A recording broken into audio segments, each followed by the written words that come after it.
In 192 AD, the most powerful man on earth sat in his private quarters writing a list. It was not a list of enemies. It was not a list of traitors. It was a list of the people closest to him. His mistress, his chamberlain, his personal advisors. Every name on that list was scheduled to die the following morning. He finished the list, set it down, and went to take a bath. He never came out alive. But here is what most people miss about that night. The people who killed him were not rebels. They were not senators. They were not generals leading an army to the gates. They were the last people in Rome who still tolerated him. And by the time you understand why even they turned, why the woman who shared his bed decided he had to stop breathing before sunrise, you will understand something about the Roman Empire that the film Gladiator never showed you. Because Commodus did not simply go mad. He built a system where the most powerful men in the ancient world were forced to sit in an arena, watch their emperor play dress up with a sword, and applaud, knowing that the wrong expression on their face could be the last decision they ever made. For 12 years, Rome's ruling class lived inside that system. This is how it was built, how it operated, and what it finally took to end it. What you are about to hear was documented by a man who was sitting in the arena when it happened and who had to hide his own reaction to survive. These are the records that mainstream history skips. Subscribe now so the next one finds you. To understand what Commodus became, you have to understand what he was supposed to be. For nearly a century before his birth, the Roman Empire had operated under a system that worked. It was simple. Each emperor chose his successor, not from his own bloodline, but from the men he considered most capable of ruling. Nerva chose Trajan. Trajan chose Hadrian. Hadrian chose Antoninus Pius. Antoninus Pius chose Marcus Aurelius. 4 transfers of power. 4 stable transitions. No civil wars. No palace coups. No armies marching on Rome to install their candidates. This was the period historians later called the height of Roman civilization. And the man presiding over its final chapter was Marcus Aurelius. Marcus Aurelius spent most of his reign at war, not because he wanted to, because the empire's northern borders were under constant pressure from Germanic tribes pushing south. He lived in military camps. He ate with soldiers.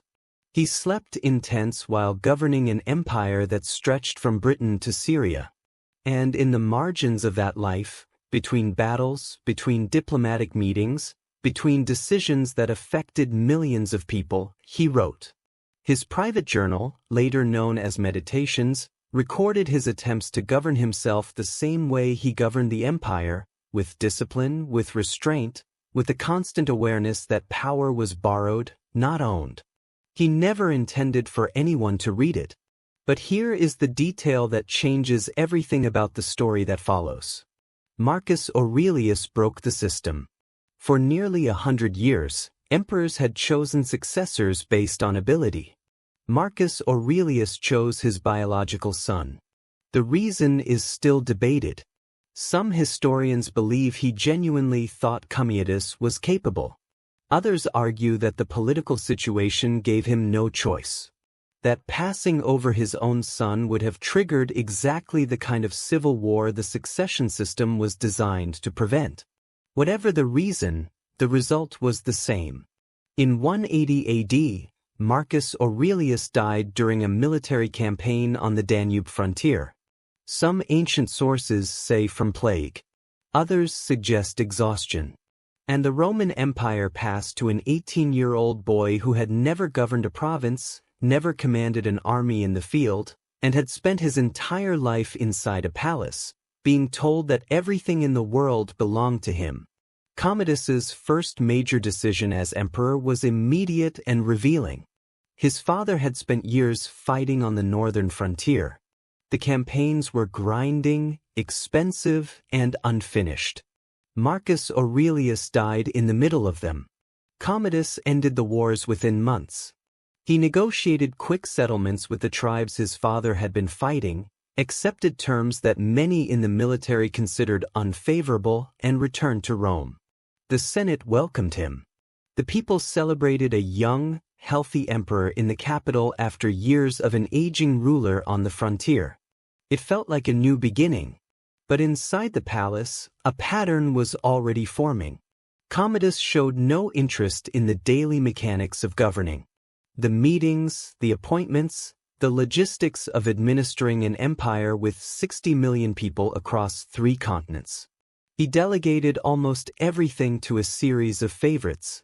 Men he elevated not because of their competence, but because of their willingness to manage what he found tedious. The first of these was Sous, a freed slave from Commodus' household. Then Perennis, the Taurian prefect.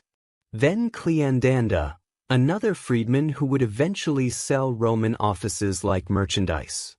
Each of these men accumulated power because Commodus gave it away. And each of them would eventually be destroyed, not by Commodus' enemies, but by Commodus himself when their usefulness expired or when the public needed someone to blame. But all of that came later. First came the night that permanently altered the emperor's mind. In 182 AD, less than 2 years into the new reign, a conspiracy formed to kill the emperor. It was not organized by foreign enemies. It was not a military revolt. It came from inside the imperial family. The central figure was Lucile, Commodus' older sister. Lucilla had been married to the previous co-emperor, Lucius Verus, which had given her the title of Augusta, one of the highest honors a Roman woman could hold. When Verus died and Commodus took power, her status diminished. His wife now held the position Lucilla had once occupied. But the conspiracy was not simply about status. Multiple senators joined the plot. They had watched the first 2 years of the reign. They had seen the pattern forming, the delegation, the disinterest, the elevation of freedmen over experienced administrators. They calculated that removing Commodus now before the damage deepened was the rational decision. The plan centered on a single assassin. He would approach Commodus as the emperor entered a narrow corridor leading to an amphitheater. The space was tight. Guards would be limited. One clean strike. But the assassin did something that changed the trajectory of the Roman Empire. Instead of attacking immediately, he paused. He held up his blade and he spoke. "The Senate sends you this." The declaration gave the emperor's bodyguards a fraction of a second to react. They tackled the assassin before the blade connected. Commodus was unharmed, and from that moment forward, the man who ruled Rome was a different person. The investigation that followed was swift and broad. Lucilla was exiled to the island of Capri. Within months, she was executed. The ancient sources do not record the exact method. They record only that the order came directly from the emperor. The senators involved were identified and killed, but the purge did not stop with the known conspirators. Commodus began seeing threats in places they may not have existed. Associates of associates, men who had dined with the wrong people, senators who had spoken favorably of Lucilla in the years before the plot. The historian Cassius Dio, who was himself a senator during this period and witnessed many of these events firsthand, described a court where the rules of survival changed overnight. Before 182 AD, proximity to the emperor was an advantage. After 182 AD, proximity to the emperor was a calculation. Men who had spent their careers building relationships with the palace now had to consider whether those relationships would protect them or mark them. And the answer kept changing because Commodus did not purge the Senate once and then stabilize. He purged continuously. Over the next 10 years, senators were removed, exiled, executed, or driven to suicide with a regularity that made long-term planning impossible. No one knew what would trigger the next round. A sideways comment at a banquet, a rumor from a rival, a name whispered to the wrong freedman. The Senate, which had once functioned as the administrative backbone of the empire, became something else entirely, an audience. This is the part of the story most people think they know from the film Gladiator. They are wrong about almost all of it. Commodus did not fight one dramatic battle in the arena against a single worthy opponent. He fought hundreds of times. Ancient sources Cassius Herodian the Historia Augusta record that the emperor appeared in the arena on at least 735 separate occasions, and every single one was engineered for the same outcome. Here is how it worked. The emperor would enter the Colosseum not from the imperial box where emperors traditionally watched, but from the gladiator entrance. He wore the armor and carried the weapons of a Caesar, a type of gladiator who fought with a short sword and heavy shield. His opponents were selected in advance. Some were wounded before the fight began. Ancient sources described men entering the arena, already bleeding from cuts administered backstage. Others were given inferior weapons. Wooden swords against steel, dull blades against sharpened ones. Others still were simply told the outcome before it started. Surrender when the emperor signals. Fall when the emperor strikes. Die if the emperor decides you should die. The results were never in doubt. Commodus won every time. But the fights themselves were not the point. The audience was the point. Members of the Roman Senate were required to attend these performances. Not occasionally, regularly. They sat in their designated seats, the front rows of the Colosseum, directly visible to the emperor. And they watched the ruler of the known world pretend to be a gladiator, and they were required to respond. Cassius Dio describes the protocol in specific detail. When the emperor struck a blow, the Senate chanted prescribed phrases, praising him. When he raised his sword in victory, they applauded. When he looked toward their section, they cheered, not because they wanted to, because silence was interpretable. In a court where men were already dying for perceived disloyalty, failing to demonstrate enthusiasm during the emperor's performance was a risk that no rational person would take. So Rome's most powerful men, former governors, military commanders, legal scholars, men who had administered provinces larger than most modern countries, sat in stone seats and clapped on command for a man playing a game he had already won. The gladiatorial combat was not the only spectacle. Commodus also staged elaborate animal hunts in the arena. And these events reveal something about his psychology that the fights against men do not. The emperor personally killed animals brought from across the empire. Lions, leopards, bears, elephants, hippopotamuses, ostriches, giraffes. Some were released into the arena for the emperor to pursue. Others were chained or confined in pens, unable to flee, while the emperor shot them with arrows from a raised platform. Dio records that on a single day, Commodus killed 100 bears from the safety of a walkway built above the arena floor. The animals had no access to him. There was no danger. It was target practice with living creatures performed before a crowd of thousands who had been ordered to attend. The sheer volume is documented in the ancient sources. Hundreds of lions, hundreds of bears, elephants, ostriches, giraffes killed not in hunts. Across the provinces as previous emperors had done, but inside the arena as performances with Rome's leadership watching from the front rows.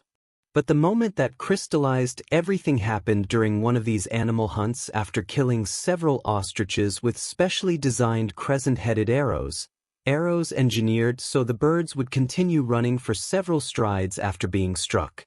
Their headless bodies stumbling forward through their own momentum. Commodus picked up one of the severed heads. He walked across the arena floor toward the Senate section.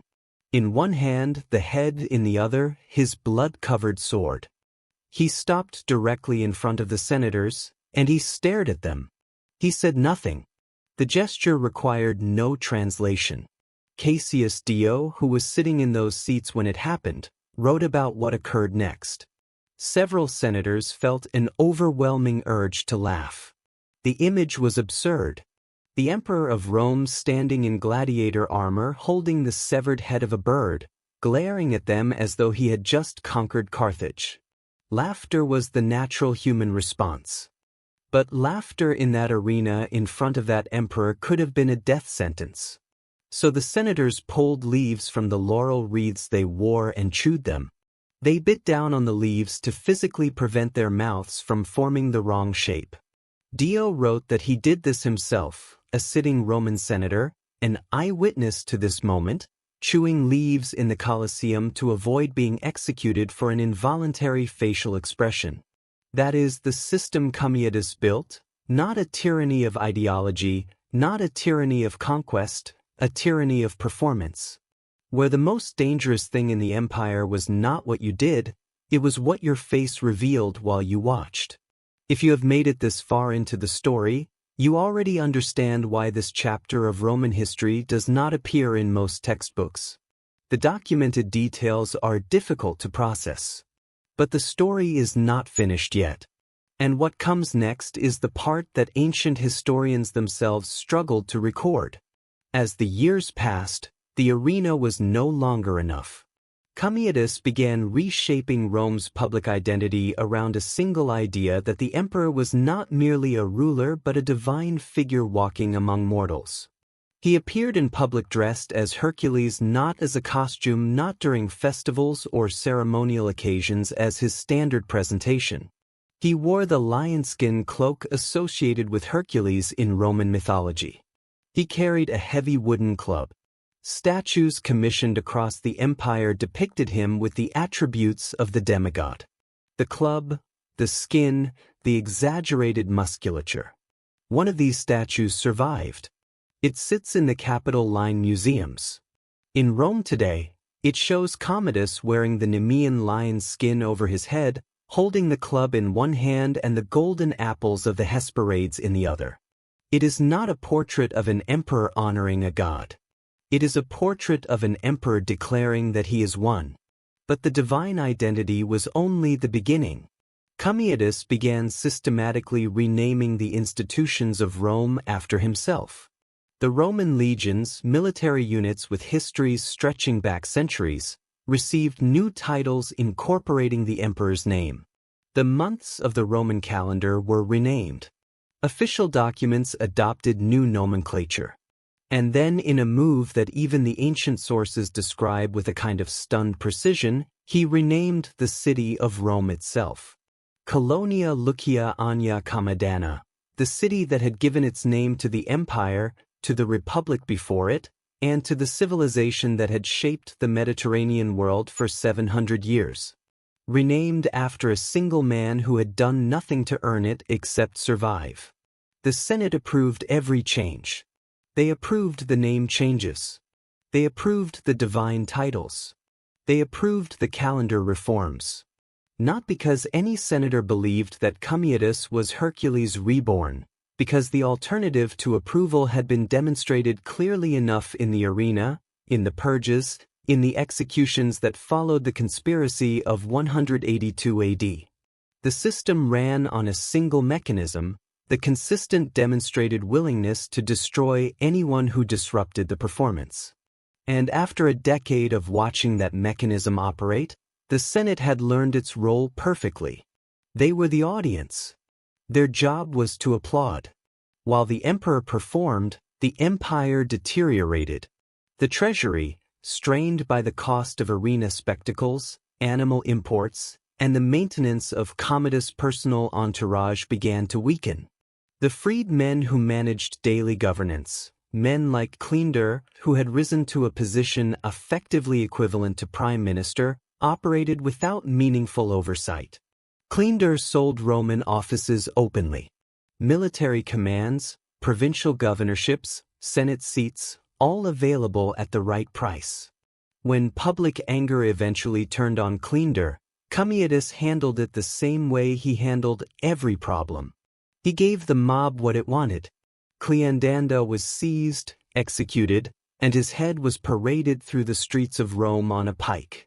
The emperor's capacity to discard anyone, allies, lovers, administrators. The moment they became inconvenient was not a flaw in the system. It was the system. and by 192 AD, it had consumed nearly everyone who had ever been close to him. By the final months of 192 AD, the situation inside the palace had reached a specific kind of endpoint. Commodus had grown increasingly erratic. He had announced his intention to inaugurate the new year of 193 AD, not from the palace, as tradition demanded, but from the gladiator barracks. He would enter the new year dressed not as emperor but as a gladiator formally publicly in front of the entire city. The symbolism was unmistakable. The Emperor of Rome was no longer pretending to be a gladiator in his spare time. He was preparing to make the arena his official identity.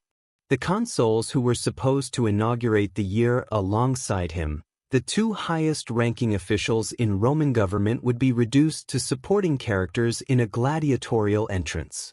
But this plan, as provocative as it was, is not what triggered the conspiracy. The list did. On the night of December 31st, 192 AD, Commodus wrote a list of names on a tablet. These were the people scheduled to die the following day. The names included Latus, the Taurian prefect, the commander of the emperor's own bodyguard. They included Eclectus, the emperor's personal chamberlain, the man who managed his daily schedule. And at the top of the list was Marcia. Marcia was the emperor's concubine. She had been his companion for years. Of all the people in the palace, she had maintained her position the longest, navigating the purges, the paranoia, the constant elimination of anyone who fell out of favor. She had survived everything until her name appeared on a tablet. The ancient sources describe how the list was discovered. The details vary. Some say a child in the palace found it and brought it to Marcia. Others say a servant discovered it while cleaning the emperor's chambers. The specifics do not matter as much as what happened next. Marcia showed the list to Latus and Eclectus, three people looking at a document that told them they would be dead within 24 hours unless they acted first. There was no debate. There was no discussion of alternatives. There was no consideration of appealing to the emperor's mercy. 12 years of Commodus' reign had eliminated the possibility of mercy as a strategy. They had one night the plan was poison. Marcia prepared a cup of wine and delivered it to the emperor herself. Commodus drank it and then nothing went according to plan. The emperor became sick. He vomited. The poison, instead of killing him, partially expelled itself from his body. Commodus, weakened but alive, staggered from his dining area toward his bath. The conspirators had minutes, not hours. If the emperor recovered enough to speak to his guards, to call for help, to identify what had happened, everyone involved would be executed in ways designed to discourage future attempts. They sent in Narcissus. Narcissus was an athlete, specifically a wrestling partner the emperor used for training. A man selected for physical strength, not political loyalty. He entered the bath chamber. He found the emperor alone, weakened, unable to resist. And he strangled him. The man who had declared himself the Roman Hercules, who had renamed the city of Rome, who had killed hundreds of animals and fought hundreds of staged battles in the Colosseum, who had forced the Roman Senate to chew leaves to hide their expressions, died on the floor of his own bathroom, killed by a man whose job had been to let him win. He was 31 years old. He had ruled for 12 years. When news reached the Senate that Commodus was dead, the reaction was instantaneous. They declared him hostis public, a public enemy of Rome. This was not a symbolic gesture. Under Roman law, the designation meant that every trace of the emperor's existence was to be systematically removed. Statues of Commodus were pulled down across the empire. His name was chiseled off monuments. Inscriptions on buildings, on bridges, on public works. Anywhere his name appeared, it was erased. The renamed months reverted to their original designations. The city of Rome reclaimed its name. The process had a formal name, damnatio memoriale, condemnation of memory. It was designed to make it as though a person had never existed. But here is the part that does not resolve cleanly. The conspirators who killed Commodus had no succession plan. They had solved the immediate problem, the list, the threat to their own survival, and nothing else. Within hours, a new emperor was declared, Pertinax, an elderly senator with a reputation for discipline and frugality. He was the opposite of Commodus in almost every respect. He lasted 87 days. The Taurian Guard, the same military unit that had protected Commodus, that had enabled 12 years of arena spectacles and Senate intimidation, murdered Pertinax in his own palace. And then they did something that captured the state of the empire more precisely than any historian's analysis. They auctioned the emperorship. The Taurian Guard stood on the walls of their barracks and announced that the title of emperor would go to the highest bidder. Two men competed. The winner was Didius Julianis, a wealthy senator who reportedly outbid his rival by offering every guardsman 25,000 sesterces. He purchased the Roman Empire. He lasted 66 days before being overthrown and executed. What followed was a civil war involving 5 claimants in a single year. Armies marching on Rome, provinces declaring for rival emperors, the entire administrative structure of the empire fracturing along military lines. The winner was Septimius Cis, a general from North Africa who took Rome by force and established a new dynasty built explicitly on military power rather than senatorial legitimacy. The system of governance that had sustained the empire through the reigns of Nerva, Trajan, Hadrian, Antoninus Pius, and Marcus Aurelius. The careful selection of capable successors. The balance between military and civilian authority. The Senate's role as a functioning institution was finished. Not because Commodus destroyed it in a single dramatic moment, because 12 years of his reign had hollowed it out so completely that when he was removed, there was nothing structural left to hold. Historians have debated for centuries whether the reign of Commodus caused the decline of the Roman Empire or merely revealed that the decline had already begun. The debate continues because the question itself is uncomfortable. It asks whether an empire that could produce Marcus Aurelius, a ruler who spent his private hours writing about the dangers of unchecked ego, could also produce Commodus, a ruler who spent his public hours demonstrating exactly what unchecked ego looked like. The answer appears to be yes. The same system created both. And for 12 years, the Roman Senate, hundreds of men trained in law, governance, military strategy, and philosophy, sat in assigned seats and cheered on command, while an emperor in a lion-kinned cloak held up a severed bird head and dared them to stop smiling. They did not stop smiling. They had learned what the alternative was. Rome did not fall that night in 192 AD when Narcissus walked into the bath chamber. But something had already fallen long before.